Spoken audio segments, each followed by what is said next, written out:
This is the Teacher Talking Time podcast.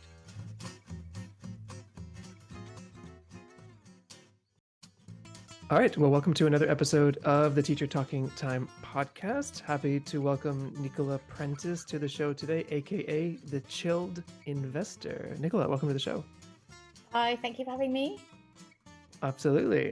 Here with Mike as well. Nicola, I wanted to start, I guess, as we usually do, with a little bit of context, a little bit of background, a little bit of clarity before we get into the Chilled Investor, cool product that you've got yourself into. Your background in teaching, background in education, I think one of the things that people like about working with you in your program now is because you have a background in teaching. I think we all have eclectic stories of how we got into the profession. What's yours? How did you get into this? Not very glamorous. So I did a degree in philosophy, which obviously you get kind of ejected out of the end of that and you have no idea what to do because it hasn't prepared you for anything, not even temping work. So I had a friend, I did temp for a couple of years, just kind of at home, going like in the UK, it used to be the print Guardian. The Tuesday edition was the one with the graduate jobs in, and I would force myself to go to the newsagent and get it, and I'd just be so depressed going, I can't do any of this stuff, I can't face it. It was mainly like selling recruitment and advertising spaces. It was those two of the main jobs for people who didn't have anything that they thought they could do. And then a friend of mine told me, because she graduated a year later, and she told me she's doing the TEFL course. So I was just like, right, I just latched onto that and I did it.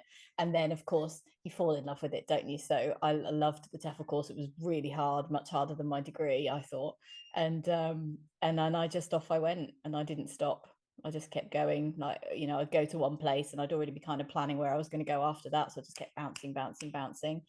And then after a while that gets a little bit tired, or you get tired, I suppose. And I was kind of looking for a bit more depth. So I went back to the UK and did a master's, but in TEFL. And that was my big mistake, because that was my get out. I could have got out then, but I didn't. I kind of tied myself in a little bit harder and went abroad again because I couldn't face staying in the UK. And then from there, I just sort of fell into materials writing. So I became somebody who was writing graded readers, and the things that I had used in class, I was writing those. But the days of being a huge earning course book author with your name on a series of books, you know, like we kind of grew up in teaching knowing who wrote these books. You can't do that anymore. It's you know, 5, 6, 7 different writers all writing different bits, and your name won't be on it, and you don't really get paid very well. And I kind of broke into the industry as it was changing over to that. So I never really, I became unenamored with that as a career as well. So that's kind of what led me into what I'm doing now. Nice. Any course books that we would know with your name on it? I wrote some awful bits of is it Touch something, the Cambridge one in America. Yes. Yeah, there's some really awful, you know, I'd get a brief and I'd be told exactly what topic I had to write, and I still to this day am ashamed of the one that I wrote that was about different ways to apologize, and one of the bits that I had to write was like, make and ice a sorry cake. And I was just like, that's just gross. It's very real world. So that was one of the lows. But I think my name is in small print in the back of one of the editions of that. Here. But yeah, if I did write for any more, I can't remember, because you just get the brief and you do what you're told and you don't take any notice. But I have got some books with my actual name on. I've got a Collins speaking skills book, like a self-study book that is all my own work, which I didn't get paid very well, but I was still quite satisfied with it. Are you suggesting that the royalty checks every month don't sustain you? No. No. And the thing is, it's like, if you got paid for the actual work you did, I probably still would only just be about breaking even now. And that book was published in 2014, maybe. Okay. So royalties is just a way of not paying you until you're old, basically. No, interesting. Yeah, I don't think a lot of people know that. So that's good insight. Everybody thinks royalties is the deal, and that's because it used to be. If you are Liz Soars, then yeah, you did buy a mansion off the back of Headway, but you know, nothing else. That brings us to an interesting question, because you I've posted a lot about, and obviously, the concept of money is what you talk a lot about now and help teachers with specifically. Simple question for you. I like to ask simple questions that have complicated answers. What is your relationship with money? That's a really good question, because everybody has money mindset issues, and you don't stop having them just because you sort your finances out. So I'd say my defining one is I'm a really good saver. And that sounds great because saving's really important, but I'm a hoarder of money because I'm terrified that I'm not going to have any and I have to have that buffer. So what I did with my I don't know, my financial life, if you like, throughout TEFL was I saved. And you can, I wasn't earning big money anywhere, but I had one job where I earned quite well because I was like a kind of live out tutor for a rich family, and that paid really well, and I didn't have any bills to pay, so I saved most of that. But over the years, I had a reasonable savings pot, but I couldn't ever dip into it. There was no set of circumstances that I could ever think of where I would spend that money, so they were almost useless because they were a psychological crutch. So when I eventually started saying, I've got to do something, surely I've got to do something with this money, I was having to fight against my instincts to just hold on to it. So that is my money issue. And I will never get over that, but I've now at least put in strategies in place, because for me, investing, the thing that makes it possible for me, and this would not be true for somebody else who might have the exact same problem as I do because everybody's so different, the thing that it's done for me is I understand I haven't spent it.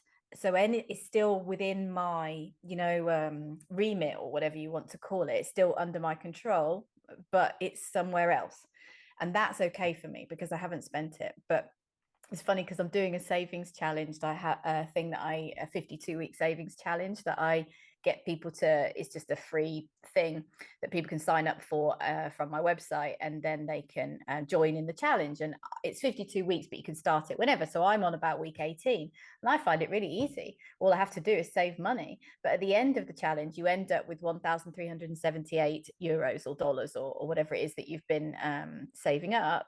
And my massive challenge that I am really struggling with, because I have to spend that money. That's what I'm not going to put that money into I'm putting them into investments while I'm saving, but at the end of the year, that's my challenge to myself. I have to spend it. And it really is causing me some anxiety, is maybe too strong a word, but I will fight that. Awesome. Where did Mike, go ahead. No. I was wondering because it's something I know, as you said, every individual is different, but I think we've all felt that. And I think when you say spend, what do you mean? Do you mean on yourself or as a reward? I'm gonna force myself to buy something like, for example, so now I make video things for my courses. So a better iPhone, for example, would be, I could buy one of the ones. I would never go and waste money on an iPhone. I get a refurbished thing and I use it until it literally falls apart or stops working. And I just don't. So even that's not even really exactly spending on myself. That's a justifiable expense. And I will just be like, oh, come on, you can't go and spend 1,000 euros on that phone. So maybe I will do that. Maybe I would use it towards some kind of trip, but I'd be like, oh, that's a bit difficult to justify that amount of money, isn't it? So whatever I do, I'm going to struggle to do it, because how do you justify spending money on yourself? Because it's always on yourself in the end. But I wouldn't buy my kids something either, because they don't need all that rubbish that I could buy them. So I can't think of anything that it's okay to spend that money on. The word justify is interesting to me, because we always talk about, how do I justify this? How do I justify that? If you're doing research, how do you justify the validity of your study? How do you justify, it's all just kind of a personal opinion, an argument that there's no right or there's no wrong. I'm certainly not a psychiatrist, but I like to play one on TV. So, were your parents savers when you grew up? What was money like in terms of? Well, money was tight. I mean, this is where this complex comes from. I'm from a single parent family, and I was always very aware of the fact that we didn't have money. And my grandparents used to help us out. And in fact, the fact that they helped us out when my mum got divorced meant that we didn't have to lose the house. We got to stay in it. So all of this stuff is there in the back of my mind, that you need to be holding on to money. And money wasn't really something we spoke about, but I definitely knew that we didn't have it. In British school system, I shouldn't assume, but did you go to school Yes, in I the did, UK? I did. Yeah, okay. Mm. Is it talked about there? Was it talked about? Has it changed? Because I know here it's not really. I mean, No, it's no, mentioned, not at but like all. into the topic of Yeah. investing and these kinds of things are Nothing. not discussed. Is that the No, same in the UK? Even no just financial financial literacy at intelligence, your all. literacy Nothing. rather. Yeah. Yeah, nothing at all. Okay.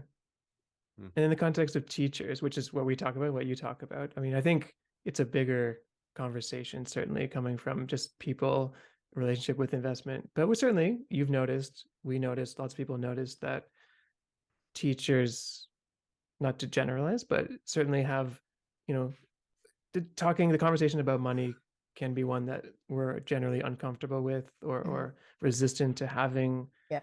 for a variety of reasons. Maybe just, it's not a secret that a lot of teachers don't make a lot of money. So it might come from that, it may come from something else.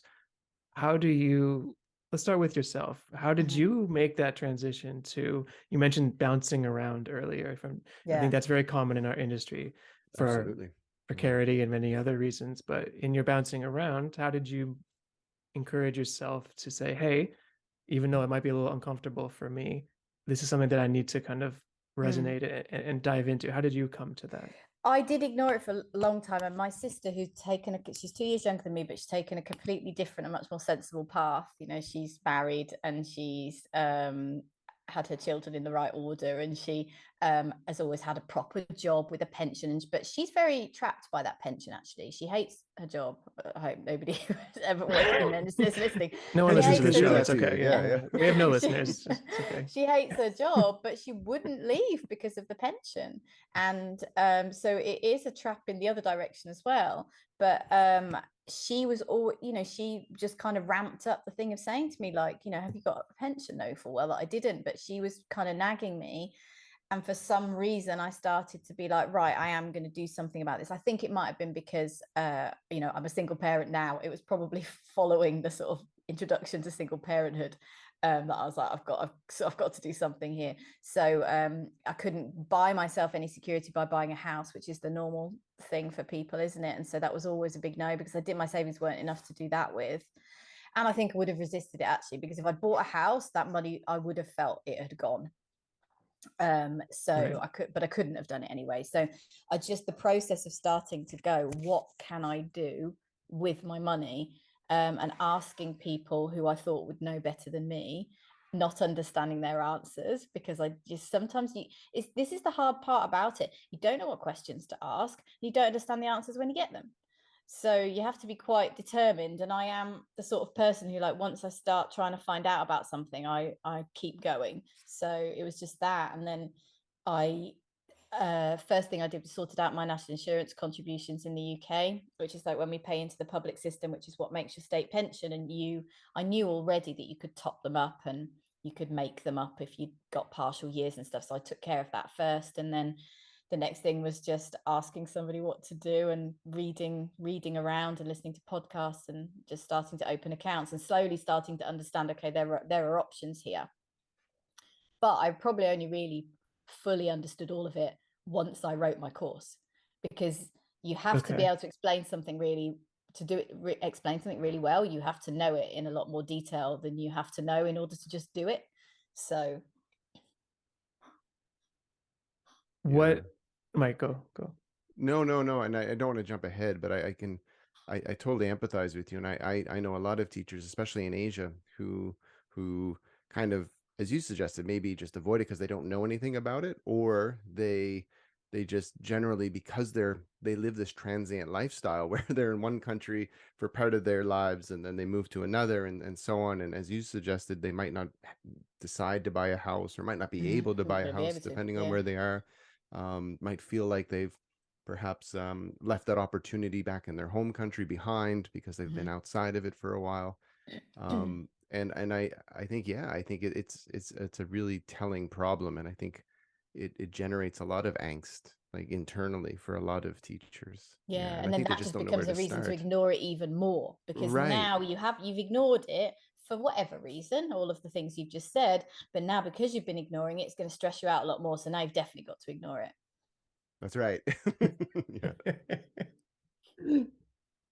What resistance do you get, generally speaking? So Investing is something that people do all over the world, but not everyone does it. And it's not a teacher thing, it's a person thing. Like I talk to lots of people and they haven't done it. Do you really think it's just overwhelm and they don't know and it's exhausting to try and find out and you have to do it on your own? Or what comments do you get about people being resistant? People are scared, and they're scared not just because they think it's going to be overwhelming, because everybody assumes that it's going to be very difficult to learn and it's going to be a time-consuming thing. People be saying to me, I don't want to have to watch the stock market, and I'll explain to them, you definitely don't need to watch the stock market. It's the last thing you should be doing. But then in the next sentence they'll say something that shows me that they weren't really paying attention to what I said, because their preconceived ideas of it are so fixed that they can't hear you. And so people think that it's going to be time consuming. People think they won't understand it. People are frightened of maths. And you're right, it's a people thing. But in TEFL, you've got a lot of people that are comfortable with language and possibly not comfortable at all with maths. And so I wasn't uncomfortable with maths because I studied it till I was 16, but then I just didn't go any further. But still, I probably thought that there was maths involved, and there isn't. I don't do any more complicated calculations about anything than somebody's going to the supermarket and working out have they got enough money in their wallet. Like, there's nothing bigger than that. And so that's one, blocks about that. But I think it's just fear of having to look at their own finances, because it's very different. If somebody's telling you about this in your 20s, you'll go one of two ways. The way I went is boring, who cares? I'm having fun, and by the way, I'm much cooler than you with your job that makes you work 10 hours a day in an office somewhere in a grey place. And the other way is that you just sort of say, well, I'm going to invest, I'm going to like gamble everything on, well, they don't use the word gamble, they're like, oh, I'm going to invest in crypto. Then they go completely the other way when they're in their 20s. But if they had the right information in their 20s, I think that's where you really make the biggest difference in your life, because you can retire a millionaire with no sweat. So once people get older than that, they still think it's probably going to be boring, but they would definitely be too frightened to do anything like crypto, which is, at least they've got half of the wrong thing is taken away. But they just think, well, it's too late now. And if I start listening to you, I'm going to have to go and look at my bank accounts. I'm going to see a black hole. And I know whatever you say, I'm not going to be able to do anything about that. It's too late. And so they're frightened of having to look, because the only way you can do anything about it is by first going and looking. Right. Yeah, that can be scary for sure. I know it is for me, but like it exists. I like to say, I don't know, maybe it's just me, but like getting bad news from the doctor on whatever reason, or going for a checkup, whatever is ailing you exists independent of you being aware of it. Right. Yeah, so true. It's a really good analogy, actually, going to the doctor when you suspect something's wrong and putting it off. Yeah. Yeah. Like that news, it's happening inside of the body, no matter if you know it's happening or not know it's happening. So it's happening. So I guess then it becomes a choice. Do I want to do something about it, or do I want to ignore it? And I'm not saying what someone should choose, because it's a personal choice, but I think that analogy is kind of appropriate in this case. But in finances, I don't think the answer is as scary. It's not a Wolf of Wall Street situation, right? We're not Leonardo DiCaprio yelling at people on the stock market. There are practical things that can be done. This is a very Canadian example, I think, but there's a book that came out here like in the mid-90s called The Wealthy Barber. And it was, I think it goes back to the overwhelmed conversation of, I think a lot of people are intimidated, rightly so, because the unknown can be scary. If we don't know things about anything, then it can be like, I'll do it tomorrow. I'll put it off. I'll learn about it later. And I think there's quite a few resources available now that help people kind of make, your course being one of them, helping people take that first step. And The Wealthy Barber is a book by David Chilton, who's a Canadian. He's on the Dragon's Den, or was on the Dragon's Den of Canada.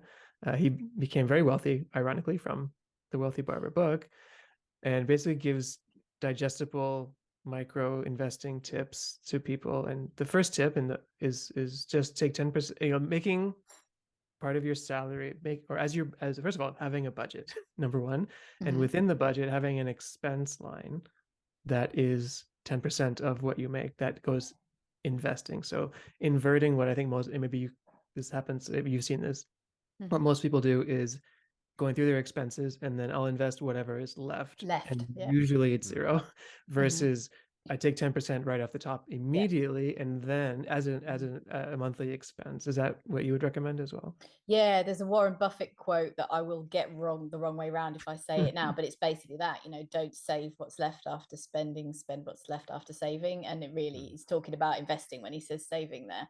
I think I got it the right way around. Yeah, and it's exactly that. You budget for it. And, that seems to a lot of people like, well, I can't afford it, but you can. When it's an expense that just goes out of your account every month, you'll make it, same as all the rest. Absolutely. Yeah, Absolutely. you got to pay yourself first, right? And then you can pay other people. Yeah. That's the phrase. Pay yourself first. Yeah. The I can't afford it objection. I love it because that's a choice. You can't afford not to. Right? But it's also you It's a can't choice, afford yeah. not to. If you can't afford, if you think you can't afford to invest, it means that your financial situation is the most vulnerable, and therefore you must. And maybe that's too strong, because you're right, it's a choice, but that problem's not going to go away. And I think a lot of people actually just think, well, something will change. And inheritance, a lot of people are expecting to inherit, but that's not a very secure way to build things. And especially, No, not at all.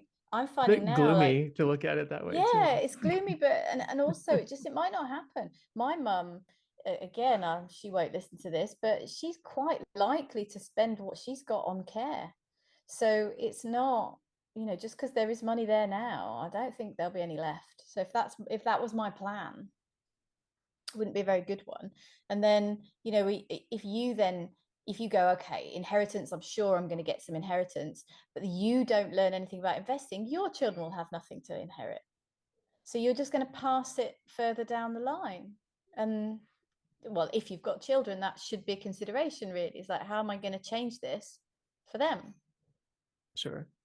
I think there's a little bit of delayed gratification here too, where there's no immediate returns. There's no it's future me that benefits from this. And I think mentally that's a block, certainly. For a lot, it was for me when I wasn't doing this, and I'm doing it now, but it was a block, certainly. But also, people take action usually to solve problems, and the problem that you've outlined is a good one. There's a real problem, which is kind of ironic, because you mentioned your sister being trapped in a job because of the pension. She doesn't like the job. Was your sister, right? Yeah. Doesn't like the job, but is there for the pension. But realistically, not just in teaching, but most job situations these days, don't have pensions and don't have full-time benefits, and you have to save your own way. Retirement, we don't know what that's going to look like for us. No. The 65 age is just the rule because of pensions, but like, if there's no pension, what does that actually mean? What does that actually look like? So that's another problem that needs to be solved, and we can each solve that individually. But let's get into the weeds, because you talk about you were a saver and now you're an investor. So what's the difference? Investing just means the money is working for me instead of sitting there, and what I was doing before meant that it was losing money. I didn't understand about inflation, and when I look at inflation calculators now that will go back and tell you how much the currency's depreciated, I lost 44% in the last 20 years. That's how much I lost by having it sit there. And it's really interesting because people are afraid of losing money to investing, but that's a risk. But over time, that risk, pretty much, if you're doing the right low risk, passive investing, that risk pretty much disappears. It might be that before you retire, there's a hit and it's less than it was a couple of years before that. It's not going to be less than it was when you put it in, if you're doing it for the duration. But the inflation thing, guaranteed. Yeah, it's like the cost of money goes up over time, because if it's just sitting there in an account. I don't know what interest rates are like in the EU, but in Canada they're pretty dismal. Like, oh, well, we've maybe got less than 1%, right? Really? Because we've got high inflation and high interest rates now, and that's the big news. Like, now you're able to get, not in Spain because it's not very good here. Now in Spain, the best I can get is about 2% interest, but in the UK, you're able to, with no risk and without tying your money up in a fixed term savings account, you can get 4.5% now. And I think a lot of people think it'll go up a little bit higher, but so Canada's not got high interest rates. I didn't know that. It's about 2 to 3%. if you have more money and you can throw it into a special savings account, then and maintain that balance, then you typically can get like a 2.5 to or higher. But there are smaller banks that are trying to incentivize people to switch over from some of the, what is it, the big five, Andrew? Is that what the big five banks that we have here in Canada? There's some small regional banks that are trying to attract people by offering high interest savings accounts. And yes, Nicola, I think those are closer to a 4% or higher. But it's not common, and it involves you taking all of your resources out of one institution and bringing them over to another, which is kind of intimidating. However, it's like you said, it's perhaps going forward that might be a nice little way that people can get more out of their savings. I mean, it's not at the moment over here anyway. That kind of rate isn't beating inflation, so you're just helping chip away at it a little bit, because inflation's more like 9-10%, which hopefully will go down at some point. That's why the interest rates are high, to combat that. But it's not like saving, however good your savings account is, it's not as good as investing will be for you over the long term. So you take on a bit of risk, but like I said, not really that much when you're talking about 10-15 years. Exactly. And that's a strategy, right? It's a mindset of like, oh, I'm going to leave it in there for 10 or 15 years and let it do its thing. And that's, I mean, historically speaking, like real estate, like it goes up over time. It has dips, but as long as you just, and maybe that's where ignoring it is a good thing. You just don't look at it. Yeah, do it and then ignore it, but don't ignore it and don't do it.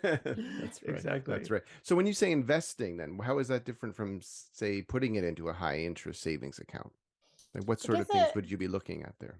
Well, I mean, because a high interest savings account is basically the bank is investing your money and they're giving you a little bit of their profit. So when you invest, you're kind of cutting out that middleman in a way. You are still going to use a bank or an investment platform or a broker or something. You have to have some kind of middleman. But you, generally speaking, when people talk about investing, they are really talking about the stock market, especially when they're talking about long-term investing. And what they're not talking about, or what you shouldn't be talking about, and this is what I teach, investing is not choosing individual shares in companies that you, I don't know, like the sound of, or even the ones that you've read all the financial reports and really spent time on it. It's not that, because that's a kind of form of gambling, really. That those individual companies, anything could happen. People invested in Blockbuster, along came Netflix, like that can happen to anything. So it's not individual shares, it's something called index funds, and that just means you're basically investing in the whole stock market or very large portions of it at the same time. And the reason that's low risk is because it means that if you think that the stock market's all going to disappear, it means that it's the end of all human productivity and profit making, like that's all somehow stopped. And that might happen, but we'll have a lot more things to worry about, because that's Armageddon time. So you're not getting, whether you've got money or not, it's not going to help you. It's, have you got seeds? Have you got clean water? Right. Yeah. Bigger fish to fry in that in that context. Yeah. So the stock market's not the whole thing anyway. It's like there are other things. So things like that I teach on the course, like bonds, and then I teach some other kind of investments that are like fintech, basically the technological advances that mean that you can share in the property market without having to buy a house and that kind of stuff. I teach people about those because they're available and I make regular income off those. That's not my growing stuff that I can't touch for 15 years. That's paying me out, all the time. Right. For sure. And this is the math that I think is really useful. And for people to sit down and grab a pen and a paper, or a digital pen and paper, and really work on it. Because I had a conversation with a friend, I think it was last week, and they got a raise at work. A three, I guess their pay is like anywhere from 0 to 5 or 6% annually. So I think they got 3% raise, which they were really happy about, which they should be. Yep. But realistically, if you look at inflation, I just Googled it before we started recording. So Canada right now is 4.3%. So they're actually not a raise, actually they're losing money. Yeah. And it was 8% at the middle of last year. So it's, so when you look at job mindset that way, it's actually not a raise at all. They're actually taking money away from you. Yeah. And if you've invested that in a way that you've suggested, which is, over the long term, basically assured to increase, and the stock market, generally speaking, 9% year over year. So even if you had done that, and inflation in Canada at its peak was about 8%. So you still would have earned at least 1%, even in the toughest time that we've seen in a while here. So the math on that is telling. Yeah, it's literally, investing is the only way to keep pace with and outpace inflation. There isn't another way. You can't save your way past inflation. You can change your, and this is obviously what you guys teach, you can drastically change your income earning ability, and that is the best investment you can make. And so, you know, if you've got a way of doing a course or something that means that you're going to earn more at the end of it, like, that's the first thing that you should do. Invest in yourself first, and, you know, but be investing a little bit at the same time, and then change your income and invest the difference, or whatever it is that the difference can be, so that you can still raise your lifestyle a little bit. It's a bit miserable to stay at exactly the same subsistence level as a TEFL teacher if you've managed to raise your income. But it's that, like, you have to, they're the only two ways past inflation, is invest and earn more. It can be hard. Like, it's choices, right? Because people, like myself included, we all like to be comfortable in our comfort zone. And, you know, when people sometimes say, "Oh, I don't have time for that," I usually ask them, "Well, how much Netflix do you watch per week?" Yeah. "Oh, about 3 hours." "Well, there you go. Now you just made 3 hours, right?" "I can't afford to invest." "Oh, do you have Netflix?" "Yeah." "Okay, well then you just made $15 a month that you can invest," right? It's choices. It's reframing the conversation. It's about, what do I prioritize? What do I not prioritize? And that's a very simplistic example. And some situations are very complicated. I don't want to make light of that, but it is coming down to, you know, just like you said, you say this all the time. It doesn't have to be like, "Oh, you're investing $10,000. It can be little chunks Little over bits. time that add up, right? Yeah, I mean, like, you know, that situation that you just described, is it could be more complex than that. Like, I'm a single parent with 2 children, and there's not really any particular support in this country where I am, Spain, for single parents. So my situation is one of those complicated ones, but I still manage it. It's just, yeah, I'm not putting large amounts of money away, but it's better than nothing. And the way that you described it is, it's also very hands-offish too. Like, it's not this is like this kind of misunderstanding around this whole idea of time, right? Like, it takes time for me to familiarize myself with these things. It's not, sure, there's probably this need to perhaps access resources such as your course and the um, advice from experts, but beyond that, it very much is this notion of passive income. As long as you contribute regularly, you will start to see growth over time, depending on your horizon. And as long as that's long enough, then you're certainly going to see growth over time. Yeah, exactly. I don't spend any time on my investments. Nothing. I some of them are set up so that I get emails every day telling me, these ones that I was saying to you about, the payout income. I get an email every day telling me how much I've earned. And I, you know, quite enjoy the few seconds that takes to read those. But other than that, I don't do anything. And okay, I did have to research accounts, but it's like, you can, you know, I taught myself and it took me about 6 months. But then I put the course together, and somebody can do it in 6 weeks. And it's not like they're going to be studying in that 6 weeks, because that's another thing that people are like, people say to me, "I just don't have the bandwidth at the moment." I'm like, you don't understand. This course is not going to stress you out. But people don't believe me until they're on the course. So it's a bit of a kind of circular thing. I can't, you know, I can only convince people that already believe me. That's what my main marketing problem is, actually. I can only convince people that already believe me. That's no good. Touche. I was going to ask, because on your website, chilledinvestor.com, you mention, I'll read it verbatim. It says, "But desperation is the mother of research, self-study, learning, and self-improvement." Oh, I wrote that. That's good, isn't it? It's there. I don't know if you wrote it, but it's right there. now. Yeah, I did. Excellent. So take that, Warren Buffett. Yes. If I'm inferring properly, and you can tell me if I'm not, the latter prospect, let's say, for your services, already trust you and know that you're right, and know that, not that you're right, know, align with your point, your perspective, and doesn't take much convincing to jump into the course. The former, where they don't quite yet, you know, how do you, using that quote about desperation is quite a polarizing or abrasive word, right? How do you convey, or how would you show them what desperation that maybe they currently have, they don't realize, or that's coming? I'm trying to do it in lots of different ways. So what I've been recognizing is that there are quite a few people that are happy to listen to the things that I'm saying, and I think they feel that they are starting to change their pathway, because they're now like in my orbit, And so I think I think there's a lot of people that just need quite a while to be in that orbit. So one of the things, and because I don't have money is a big thing for people, this 52-week savings challenge, you get to a point where you've saved up the money for the course. So I've removed that obstacle. Now that happens after about, I think it's about 6 months, because that is an exponential thing, because you're saving a bit more all the time. So it sort of takes off like that. But they get to about 6 months and they would have the money for the course. So that's taken that one out. So I will be interested to see what happens. The people who started at the same time as me, what will happen when they reach that point. So we'll see. I just created and released a little a money mindset course that I've made like fun and cute, because I've made it about monsters, and instead of money blocks I've said like money monsters, and like the whole like turn the lights on, they're hiding under the bed, but when you look at them, look, they're all right. They're cute. And they're not, like, your money fears are not cute, but once you can see what they are, I think you can stop them having so much control over you. So that is another attempt to meet people where they are and then take them through. So again, we see how much difference that kind of thing makes. So I think for some people, they just need more time.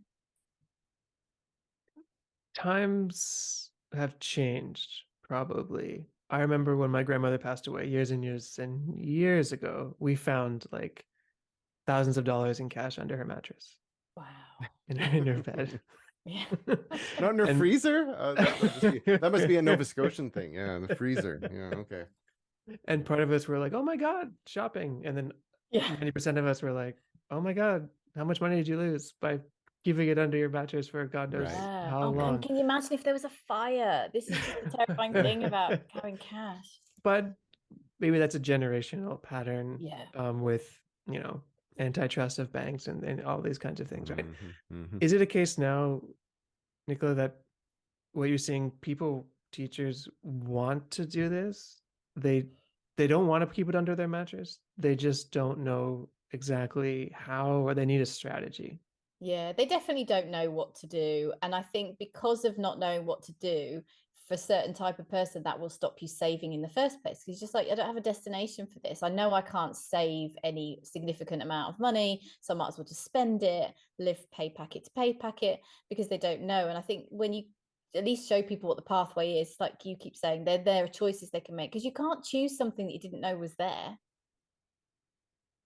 So that's what I mean about, I think people just need to kind of hear what I'm saying for a bit longer, because they're like, oh, right, okay, I hadn't thought about that before. Okay, now I know about it. Now maybe I'll listen to a bit more, that kind of thing. Because there's not really particularly any other people talking about investing in ELT. There's one guy in Japan. It's focused on people who are going to retire in Japan, and he's been doing it a lot longer than I have. And he's very, like, it's very clear who he's talking to. And then I'm here more sort of like, look, investing is a general thing that anybody can do. But I mean, a lot of people are dismissing it because they'll write to me and they'll ask, is it worth me doing this because I'm in the UK? And I'll be like, yes. I mean, I'm from the UK. I know about the system there, but basically what I'm teaching is applicable in general. The examples I use are from the UK and Spain, but I'll even have people write to me who don't realize I'm in Spain and say, look, I'm worried that your course will be too British centric and I'm in Spain. And I go, I'm in Spain too. So it's just, you always think it's just resistance, everybody's heard, no matter what. Yeah, but you always think that everybody's heard what you've said. And if people have been, I've been now talking about this for a year. It's coming up for a year on sometime in May. And so there are still people who don't know that I'm in Spain. So you think, oh my God, I must really not be putting the message out there enough. But it's just people don't. We joke in our program with email marketing that the only person that reads all of your emails is you. Yeah, because you're checking for the typos. Yeah. Now, what does that say? But yes, yeah, well, it's true. It means that people are busy and they're doing their own thing, just like we're doing our own thing. And like, if you have an email open rate that's like 35%, that's like amazing. That's like really, really good. Which also means that 65% of people did not read it. Yeah. So keep sending the same thing. Keep talking about the same thing. Yeah.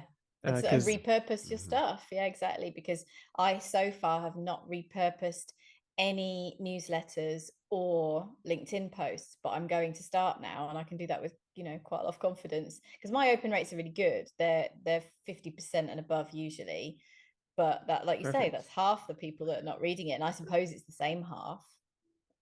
And guess what? If someone is the same person and they've read it, they're not going to say anything. No.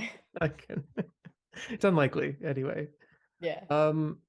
Do you approach your approach to this? I guess that's a very meta start to the question. Differently or the same, similarly for teachers who are employed, let's say working for a school, or self-employed teachers? Is there a different strategy, or is it kind of aligned that way? I haven't been, because generally speaking, all those people are in a precarious position because it's TEFL. But it's true that people, so more in the editor sphere, because a lot of the people, because my background's gone into writing, so there's a lot of editors that I know, and so some of those are still in-house and they've got workplace pensions. And if you've got a workplace pension and you're sort of stable and you're contributing to the state system, I can see why you might think you've got that covered, and you may well have. But if you lose your job, which for a lot of editors, they are cleared out all the time, so that's not a secure position. So it would be better for those people to learn about it, so that they can decide, have I got enough in the state pension and the workplace pension, and and should I be doing anything else? But I don't specifically target those people, because I would have to change what I was saying. And I think it's fairer as well to go for the people who really have nothing, because workplace pension will take you quite far, probably. The habits are probably transferable to every situation, but as you suggested, certainly from what we know about the Canadian industry, Andrew, it's there certainly is a greater need, because of the precarity of the ELT field, to really take ownership over your own savings and your financial future. Yeah. And earning your own money is a way to do that. Certainly easier said than done, obviously, but it's not a quit your job today and dive, no, obviously not. Like, keep doing what you're doing and make a little bit of money on the side. And right now we're right in the middle of tax season, which is the most painful season for most Yeah. people, where this all comes up. But certainly if you're self-employed exclusively, and taxes are a big part of when you have a job, they do it for you most of the time, so that's quite nice. You don't even see the money that you don't see. It's at least in Canada, it's significant. But if you're self-employed, you have to track that yourself. So I think this money mindset that you're talking about, this avoidance of money, like if you're self-employed, that's not an option. Forget investing. Like, if you're going to be self-employed, you have to do that. So might as well, do two things at the same Take time. care of this at the same time. Yeah, Exactly. Habit That's right, stacking. yeah. Habit stacking. It's so true. Like in Spain, I don't know what it's like for you, but we have to, as freelancers, file quarterly taxes. So because you have to charge VAT, and VAT is quarterly, and it's a massive pain in the neck, and it means that you have to pay for an accountant. So it's like an extra tax. It infuriates me, but it does mean that every quarter. So the way I organize my own finances, because a lot of freelancers in Spain will say to me, I can't really do any investing because my income's so erratic. And I'm like, yeah, but you have that fixed thing of the quarter. So what I do is I have a very small amount of money go into the private pension. It's 125 euros a month. And yeah, that's not very much. But because that goes out every month, there's about 3,000 in that now, which I would not have if I had not. And that's like it goes out of my account before I can do anything about it. So that's there. But then at the end of every quarter, I've been putting aside my money for my tax and my VAT, because I can't have a surprise like that. But I still don't allow myself to do any actual investing until I've paid that money to the government, and then I sit down and it's not actually the optimum strategy, because it's that whole invest before you spend thing, and I'm not doing that. But I feel like that is the balance that I can stick to, and that is the key thing about investing. It's like there's optimal, and then there's what can you stick to, and that's much more important than what is the perfect strategy. So that's how I make that whole quarterly thing work and the erratic income thing work for me. I like to use the percent. For me, it works, because even if it's a very small number, or like obviously if you're self-employed, it fluctuates greatly month over month, right? 10% of a low number, 10% of a big number, 10% is 10%. And for me, that works to be consistent. Able to, I mean, right, even right now, the worst month of the year for self-employed people is right now. It's April. Even in April, I'm still like, "Oh," but I can do 10%, but it's not as much as it usually is. But I can still do my 10% and just make it habit stack. I think is good. Atomic habits over my shoulder here. Like, I think for anything, the hardest part is getting over that mental hurdle of like, this is a thing that I'm going to do. I'm going to start going to the gym. I'm not going to go every day, but I'm going to go twice a week forever. And I'm going to go on Mondays and Wednesdays at 10:30 and whatever. And with investing, I find it a lot, like you can just automate it. Like you can set it up and you don't even have to think about it. And that's key. I think when people also realize they're not going to spend any time thinking about it, they're just going to have to set it up, set it and forget it.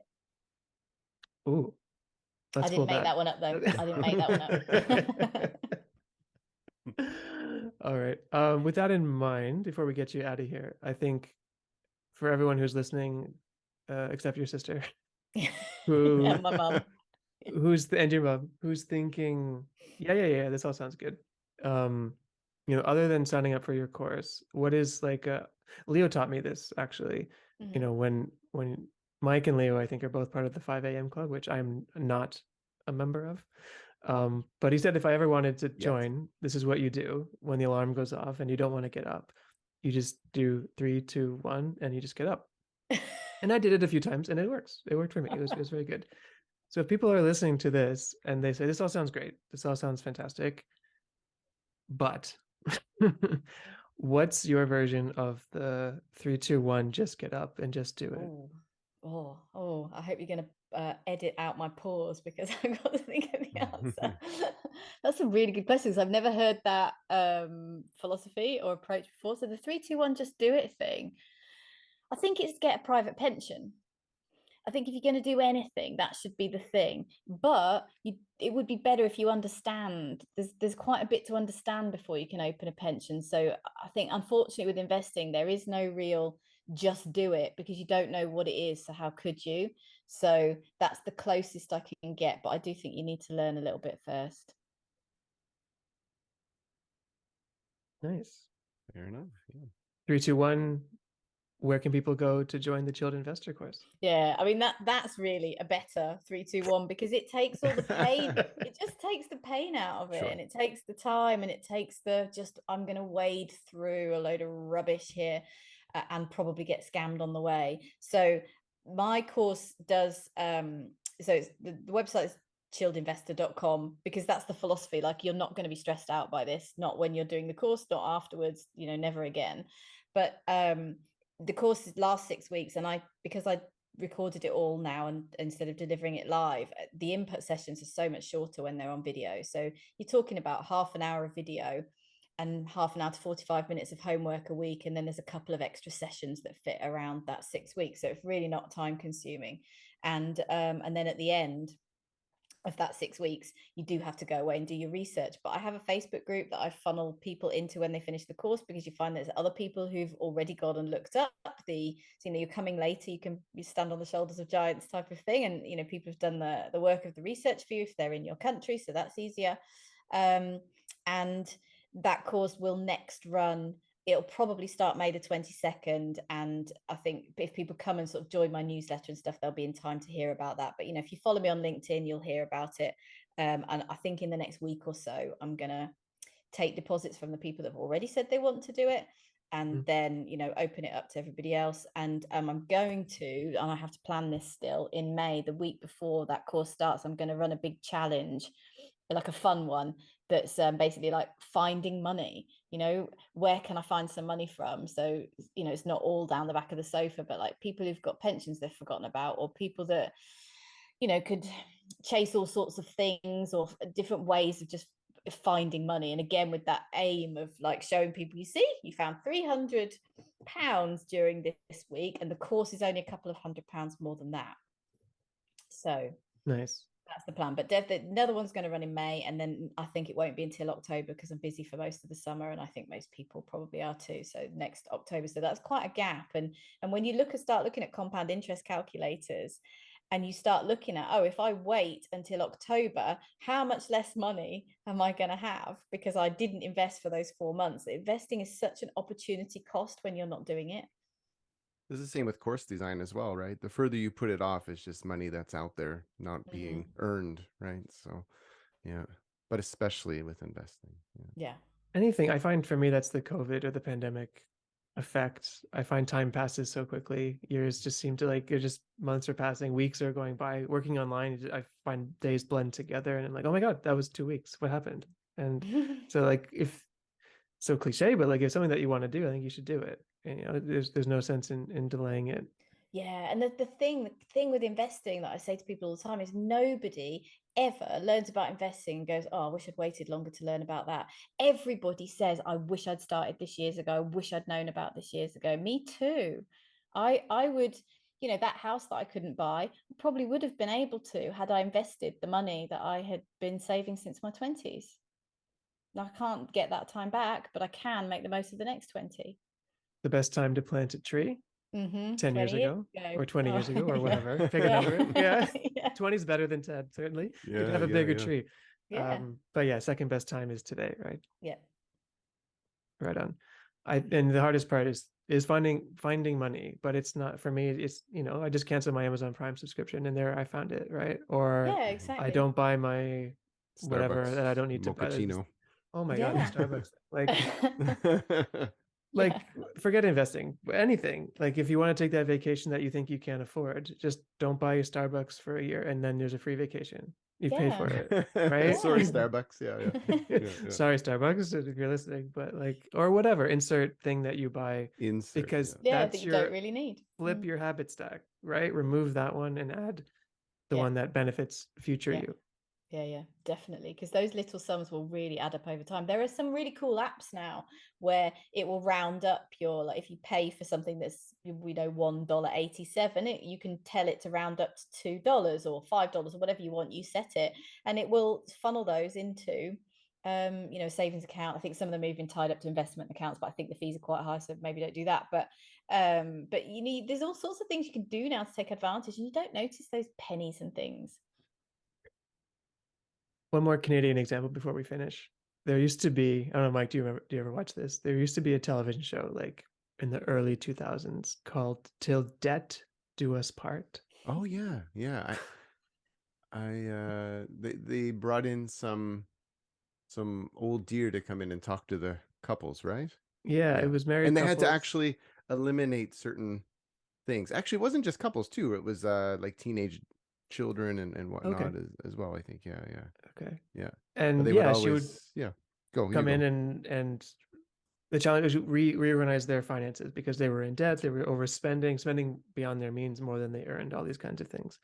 And I guess it's a very time related solution because with credit cards now and all the points that you get and free, like it's more beneficial probably to use cards. But she would say put cash in a jar every month, take it out of the ATM, and you have your grocery jar and you have your rent jar, mortgage jar, you have your like whatever. And literally you use that, and then when the jars are empty, there's no more money left. You're not doing that's a trend now as well. Apparently there's a load of like people on TikTok, it's called envelope stuffing, and it's the same thing where you have your food envelope, your whatever, and you spend what's in there. I mean, I live in cash a little bit because some of the money that I earn is cash in hand.